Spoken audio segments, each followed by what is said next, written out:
ഭയങ്കരമായിട്ട് ഞെട്ടി. ഇപ്പൊ മനസ്സിലായില്ല എനിക്ക് എന്തുകൊണ്ടാണ് എന്റെ 6ാം ക്ലാസ്സിൽ സൈചേട്ടനോട് ക്രഷ് തോന്നിയെന്ന് മനസ്സിലായില്ലേ കേട്ടോ. കാരണം ആദ്യം വന്ന മയൂഖത്തിന്റെ ഇതിലായിരുന്നു.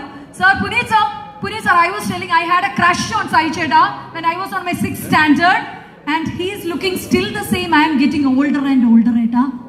ഞാനിപ്പോ എന്റെ ഈ ട്രാൻസ്ഫോർമേഷൻ കണ്ടപ്പോഴാണ് അതിനകത്ത് പ്രായമാകുന്നുണ്ട് ആക്ച്വലി. നിങ്ങൾ ആ മറ്റേ കൊച്ചിലത്തെ ഫോട്ടോ ഒന്നും ഉണ്ടായിരുന്നു. എനിക്ക് കുഴപ്പമില്ല, എന്തായാലും സർപ്രൈസ് അടിപൊളിയായിരുന്നു. ഞെട്ടി ധരിച്ചു.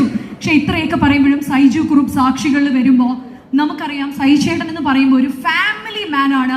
ഏറ്റവും നന്നായിട്ട് കുടുംബജീവിതം മലയാളത്തിൽ നയിച്ചുകൊണ്ടിരിക്കുന്ന ഒരു ആക്ടറാണ്. മോർ ഓവർ അദ്ദേഹത്തിന്റെ സിനിമ എന്ന് പറയുമ്പോൾ നീറ്റ് ക്ലീൻ ഫാമിലി എന്റർടൈനേഴ്സ് ആകുന്ന നമുക്കൊരു വലിയ വിശ്വാസമുണ്ട്. സൈചേട്ടൻ ലിപ് ലോക്ക് പോലും ചെയ്യില്ല എന്നൊരു വിശ്വാസം നമുക്കുണ്ട് കേട്ടോ.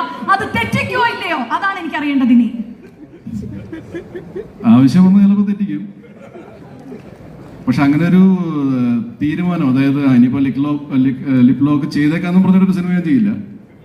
ഇനിയിപ്പോൾ അതിൻ്റെ ഇടയ്ക്ക് കൂടെ അങ്ങനെയൊക്കെ ചെയ്യേണ്ടി വന്നാൽ ഭാര്യയോട് പെർമിഷനൊക്കെ ചോദിച്ച് മറ്റേ ലെറ്ററൊക്കെ ഒപ്പിട്ട് മേടിച്ച് ചിലപ്പം ചെയ്യുന്നതായിരിക്കും. സാക്ഷികളിൽ നമുക്കത് പ്രതീക്ഷിക്കാമോ ഇല്ലെന്നൊക്കെ ഇനി ഡയറക്ടേഴ്സ് സാക്ഷികളിൽ എല്ലാ ആക്ടേഴ്സിനും ഓരോ ലിപ് ലോക്ക് ഉണ്ട്.